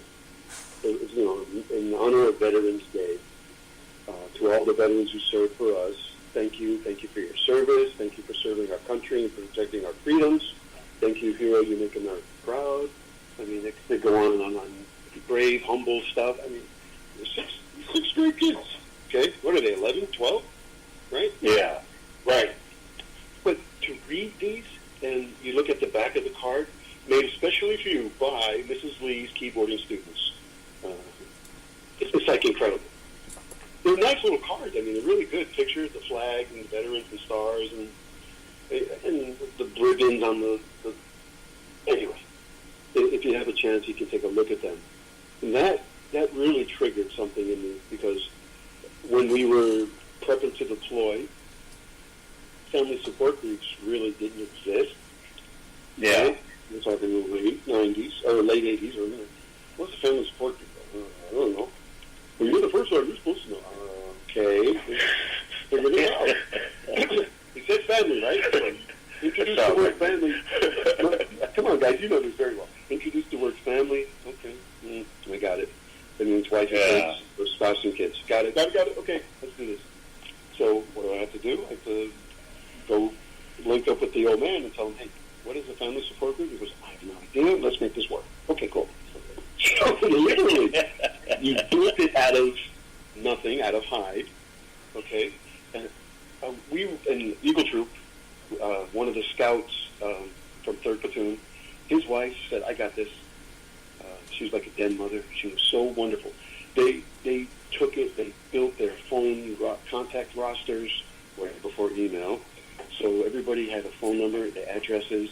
Because we had that for the NEO, remember then, the non-combat evacuation operation. So they had some framework to work to obtain data from, but it wasn't always accurate, regardless. They put it together. The wives contributed. The wives became involved. For some of these young ladies, think about this. They may be married to a Spec 4 or a Sergeant E5, and it's their first deployment. We've all been there. This is all new. And then you turn around. They've only been there 3, 4, 5, 6 months. They're not very long. They're just barely established with their little tiny neighborhood and those around them. And now their husband's leaving to go to the sandbox. What? I remember, sorry for scatterbrainin, but the day that the the president announced, we're sending troops and this and that, November 9th of 1990. I was in the promotion board, all for Sergeant Major. Squadron commander walks in and says, "We've been alerted to deploy the Sergeant Major without skipping a beat." Okay, we'll get to it once we finish the board. He dismissed the colonel. Like, okay, we got it, Holmes, move. We're busy. And then the squadron commander, like, spits and sputs and turns and leaves, right? And the Sergeant Major looks at all of us and scratches his chin, how you do? And like, you thinking? He goes, "You understand what's going on here? Okay, good. Don't let it distract. Finish the board." So we finished the board. We gave our privileges to the young kids. I'm serious. We ran the last few soldiers through for staff sergeant promotion selection. You know how to do it. And then he said, "Here we go. Just call your family. You ain't coming home tonight." That's the first thing he said. Call your family. You're not coming home. And the reason I introduced that is because, how do you say something that you're not supposed to say on an open line? Okay, we have a meeting that's going to be a little long. That's all you could think of at the time. Yeah. telling your family, right? What are you going to do? But they're watching what was the only news thing that was CNN or headline news back then. Headline news. Right. So that was announced. President Bush announces, United States forces from Europe will deploy. And then they start slicing out. First Armored, Second Cav, blah, blah, blah, blah. So when we got home after the preparation meeting, oh my gosh, talk about turmoil. Where are you going? What are you going? And because we're told to. Hello? And, just have that cascade down into the lower levels. That's where I'm going with this. So the ladies, all these wonderful ladies, I still see several of their images in my mind. They said, "Well, don't worry, First Sergeant, we can do this. This is easy. We know what to do." Because, they were Girl Scout, Boy Scout type families, right?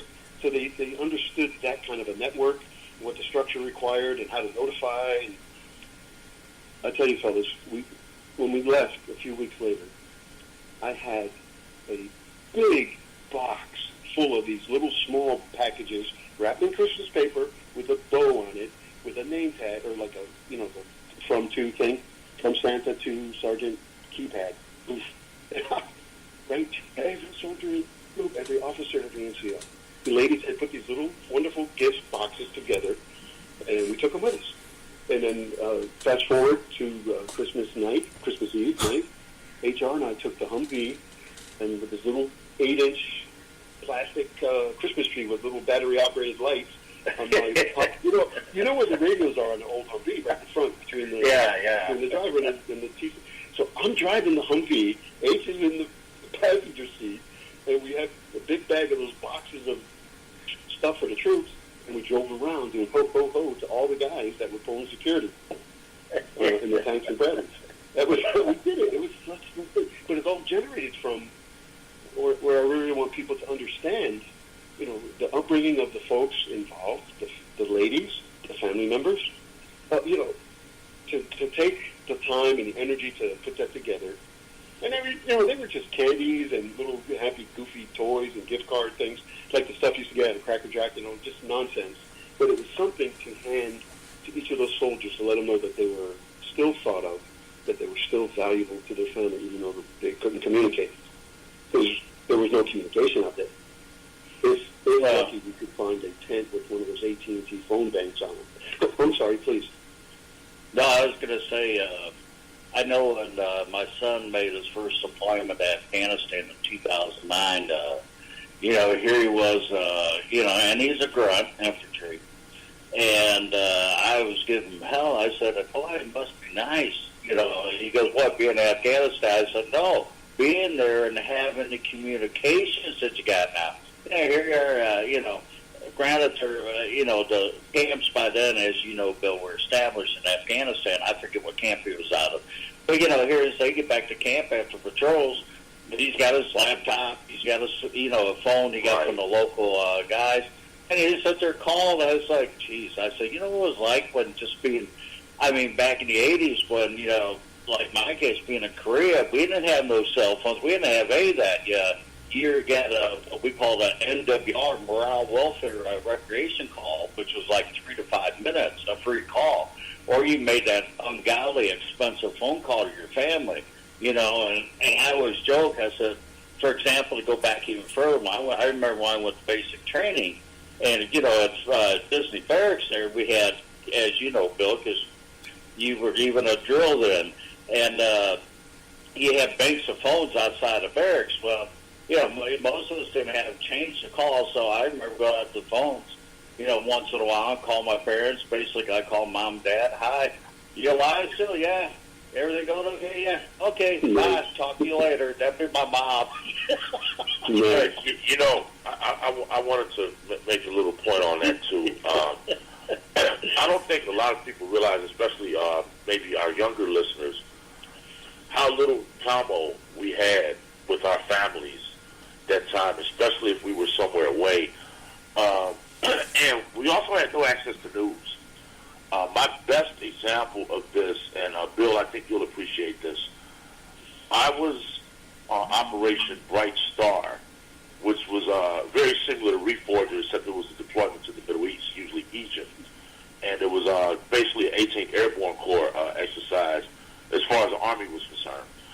And I was out on Bright Star, and we were doing an exercise in the Egyptian desert, in the Sahara Desert with the Egyptian Army.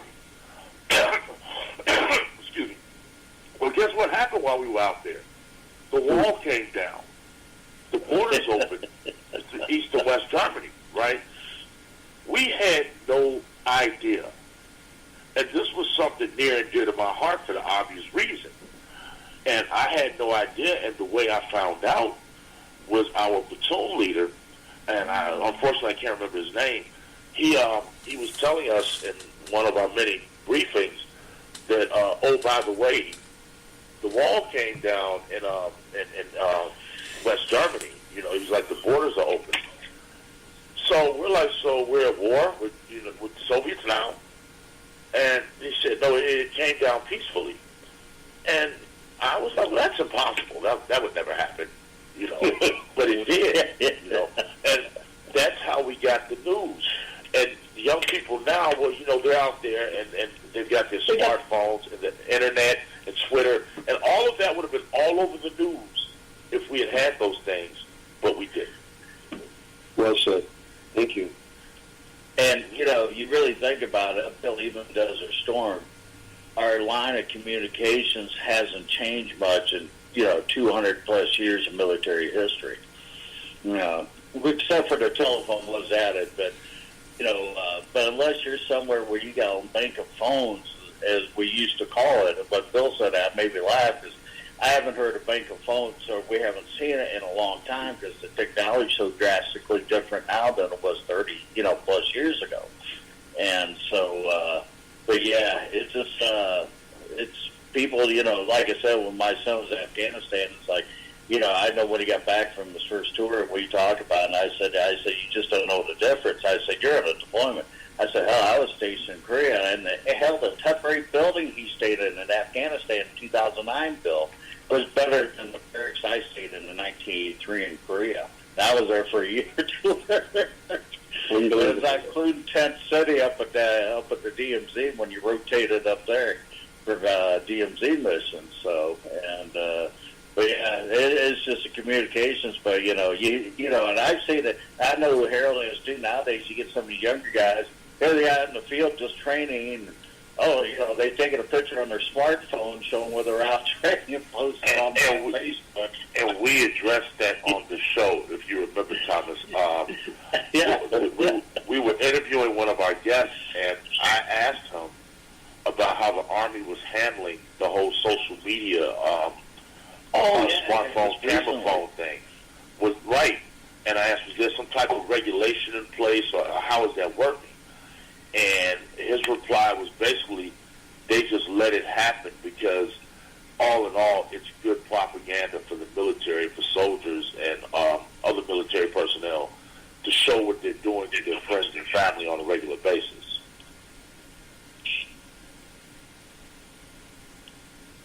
Sounds advice. What's that? Yeah, it was very interesting to me. No, sound advice. Yeah.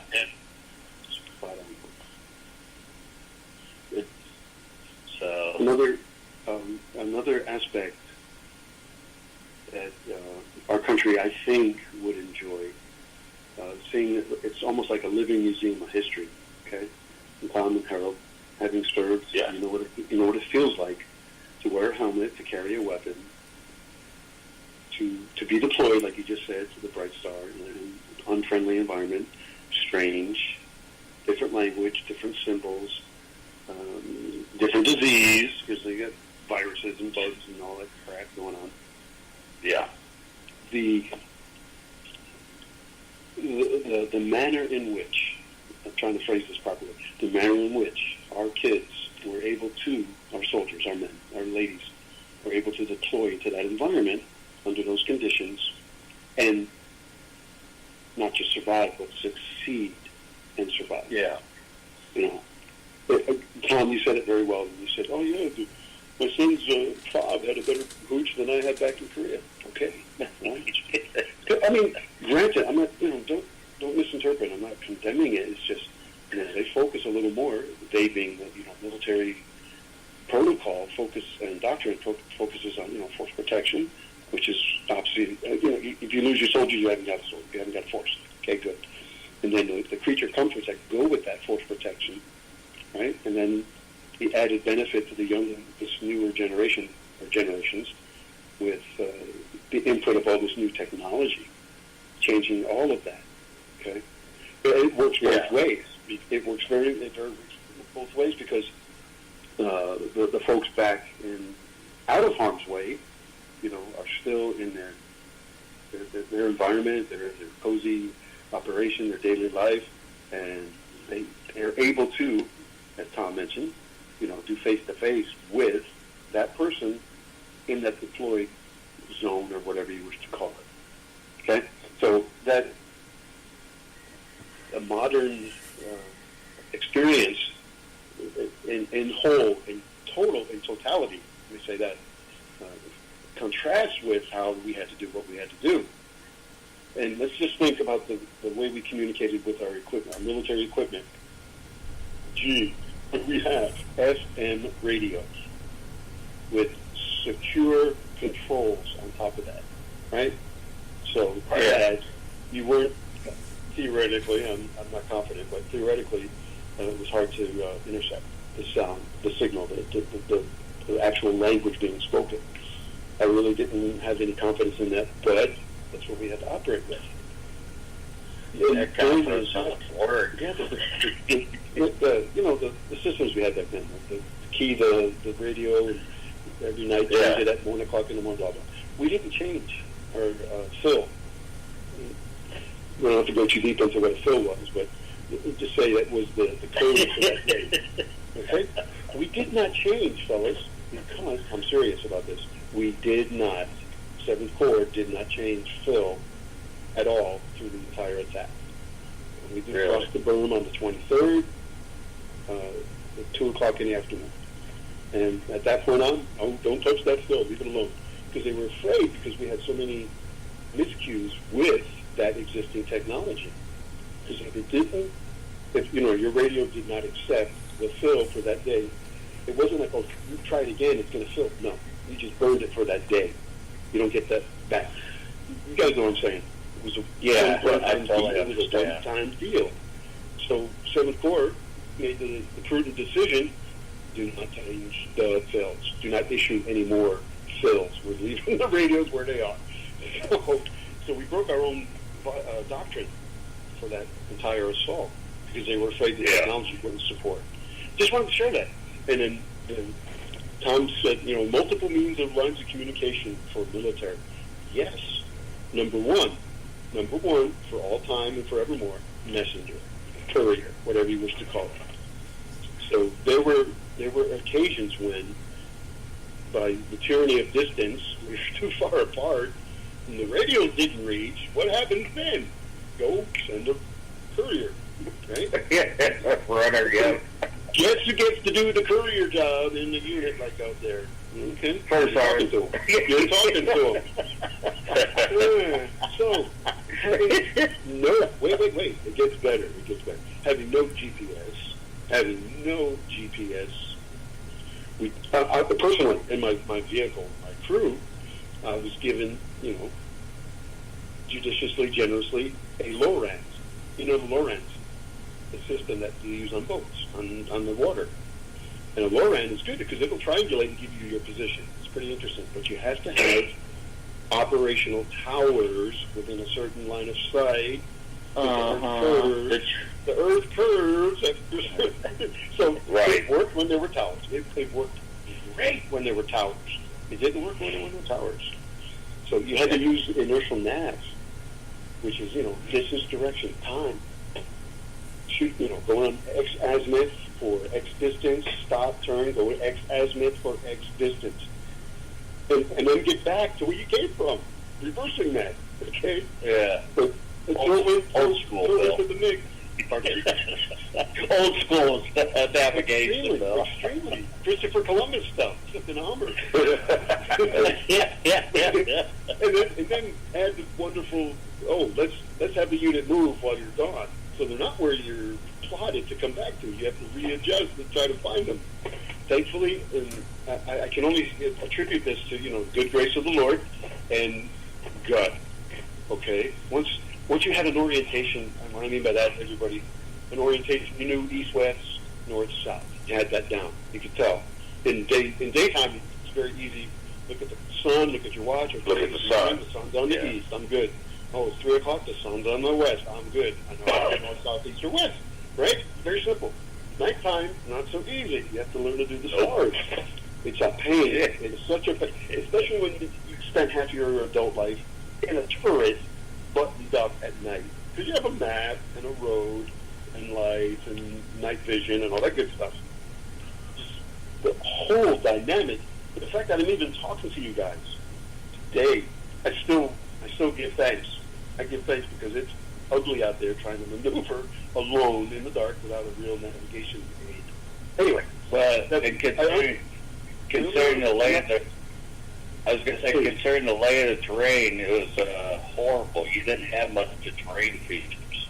None. Most of the area. I was going to chime in on that. I know in the Sahara Desert there were pretty much no terrain features. And on top of that, the little sand hills we had would shift when you got a windstorm. So the little terrain features you thought you had weren't permanent. Yeah.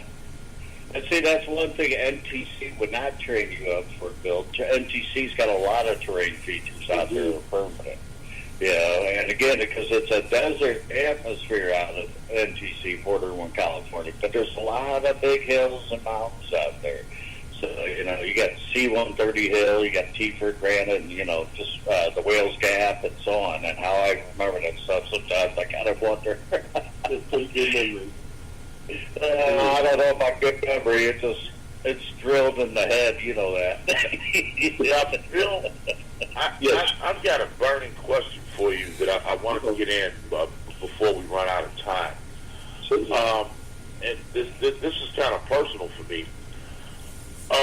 When Second Cav, your unit, deployed to Desert Storm, was this like a total shock to you guys? Because I remember when the invasion of Kuwait happened, and I've been ETS'd out the Army for maybe 6 months, and I remember thinking, okay, who's going?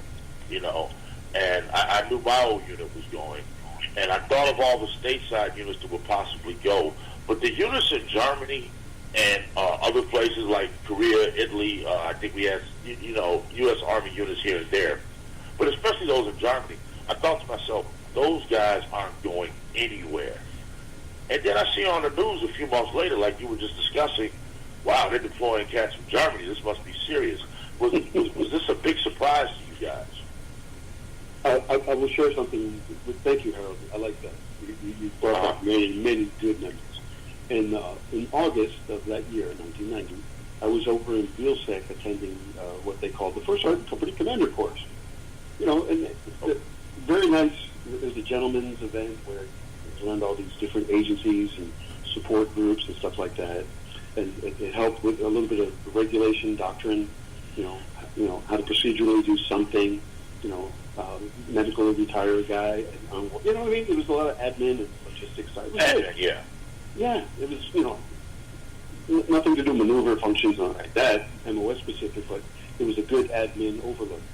And a good friend of mine was the USERA Sergeant Major, you might remember the guy named George Horvath, who worked for Crosby Saint at that time. Crosby Saint was St. USERA.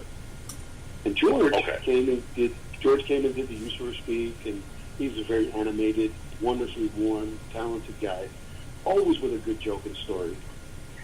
And he looks, at the end of the event, he looks at myself and my other peer who was from 2nd Squadron, Ghost Troop, and he says, you can't boys keep your rucksacks packed.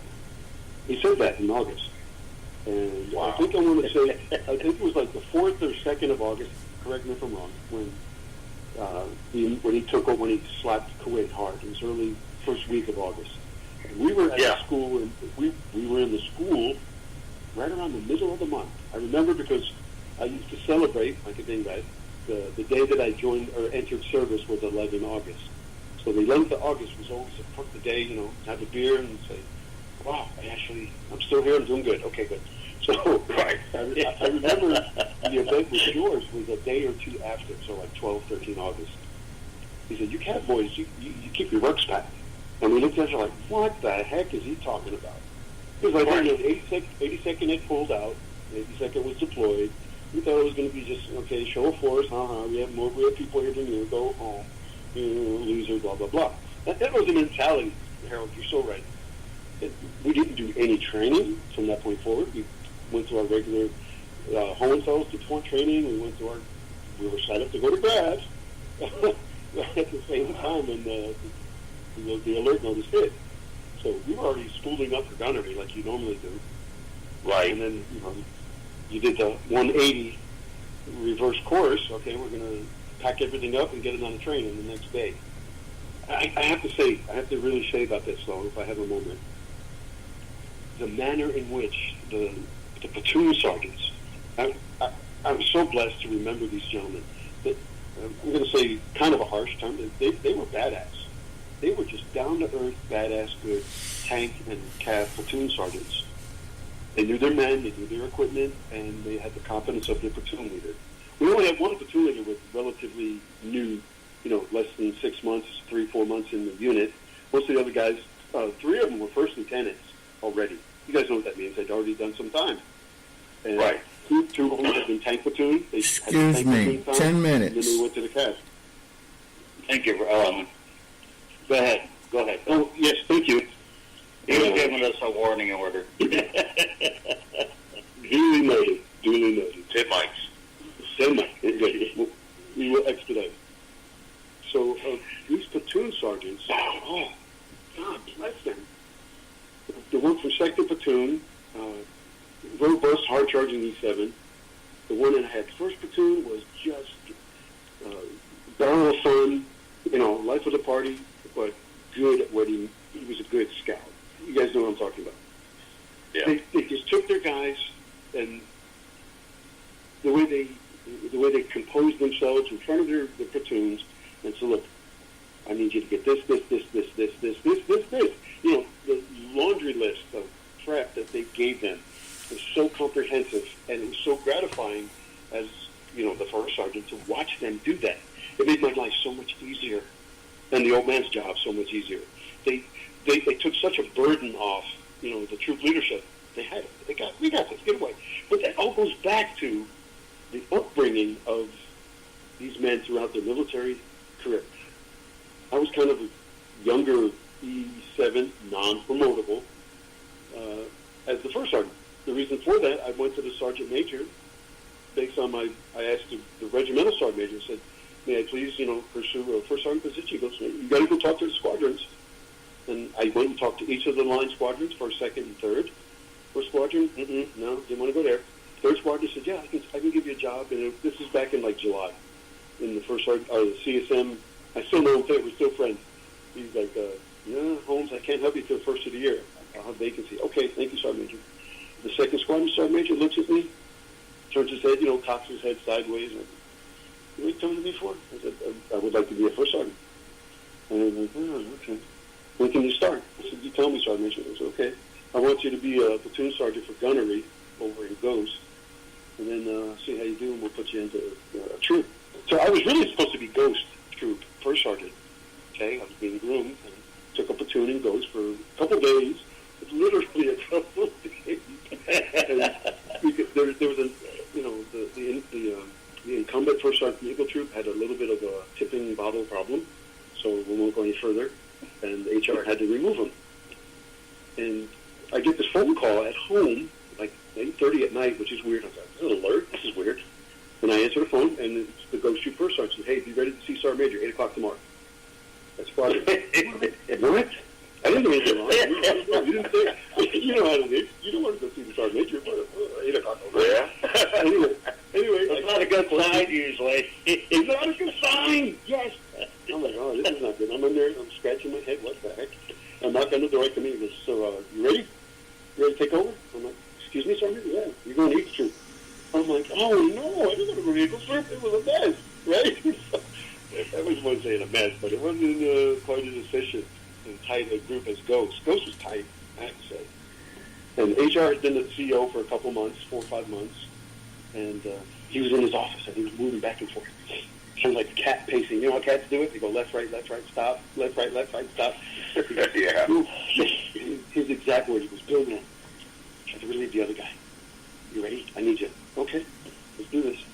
And that's how it started. Is that cool? Because I knew him from before when he came to the unit. He was at regiment. He was an S3, Regimental 3 guy. And he was sharp. He was just sharp. I liked the guy because he was so energetic, enthusiastic about things. So we hit it off kind of right there. I had no idea he had told the squadron commander, hey, give me this guy. And then I found out later that he had. So that I just wanted to add that little anecdote in there. I wasn't supposed to be a first sergeant, and look what happened. But the point is, those platoon sergeants and the vehicle commanders, the Bradley, the tank, good, solid, down-to-earth human beings.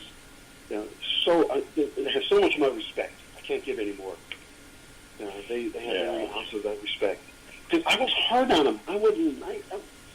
Harold or Thomas, who said, "Yeah, back when you were on drill status, oh my gosh, you had to push these kids so hard, but at the same time, you had to hold an element of respect because they did put their hand up to, risk themselves inside a 60-ton moving metal thing. And you know what I mean? So it was a fine line: push, and pull back; push, and pull back. But I still have a collection of those little wallet-sized photos. You know what I'm talking about? Remember? Yeah. Like your profile photo, unit photo, whatever. And I still have an envelope full. I mean, it's got to be 50, 60 of them from trainees. Thank you, Drill Sergeant, for making me a better soldier. Oh my gosh. The impact that has on you. It's funny. It's funny you say that. I think, again, the technology has changed. Carrying ID, pictures in the wallet, because now you can just, pull up the phone, and I do that now, especially with me. I got one granddaughter that's 2.5 Bill, and of course, Grandpa goes freaking nuts. Conceited, very conceited. I will admit I'm very conceited about my granddaughter. And so, and 95% of the pictures on my phone is of my granddaughter. It shows you how conceited I am. And very proud is what it is. And but you said that and it made me think. It's like, you know what? I haven't carried a photo on my wall in ages like that. And so the profile photos are, almost a thing of a past, like you said, the photos of the guys. And so, but I tell you what, I'm going to change steps a little bit here. I want to talk a little more in depth on the documentary while we got a few minutes left. Like I said at the beginning of the show, Bill is working with several others, one being HR McMasters, who was the troop commander during that time period. And I know many people know who HR is now from his time as the National Security Advisor, as of recent. And so the name of the documentary is going to be Dirt in the Sky, correct, Bill? Yes, that's what we're leaning for right now. Yes. And so, but I know things are still in the I don't want to say the setup stages of doing the production of the documentary. So But I ask our listeners, keep an eye and ear out, and I'm sure we'll have Bill back on. I said, here we are 2 hours in, and I've already got to cut him off. And I apologize, Bill, but, it goes quick. And I've enjoyed, I know Harold has too, we've enjoyed listening and talking. And sometimes, many times, since we all worked really specially served through the 80s, a lot of it's reminiscing too. Correct me if I'm wrong, Harold. The reminiscing's our own part. I'm talking personal part. And but I really look forward. Naturally, we will follow along with Bill as this goes on with the documentary. We are naturally, our show and the station, I know with Bailey Bias, we're in big support of seeing this happen. And it's back to, it's, again, is really telling the soldier story. But yes, I just want to reiterate before we run out of time. I still got a few minutes. Again, I say it, to the listeners out there, please be willing to be waiting to see. It's hard to believe that Desert Storm's already been 27 years, almost 28 years. Because I can still remember, like you were talking, Bill, I remember at NTC, we, in fact, were middle rotation, and we all of a sudden got noticed. I think, in fact, we usually had CNN or Headline News. We had that going on in the talks there at NTC anyway, just to keep up with current events while we're training. And when that hit the news, everything at NTC came to damn near a rough stop after that rotation, because now we're waiting to see what happens, what our mission's going to be, and so on. And I know at one point, if the ground war didn't end as quick as it did, they were preparing, and let me take a step back, how you were talking about doing brigade-sized training elements out in the desert, especially live fires.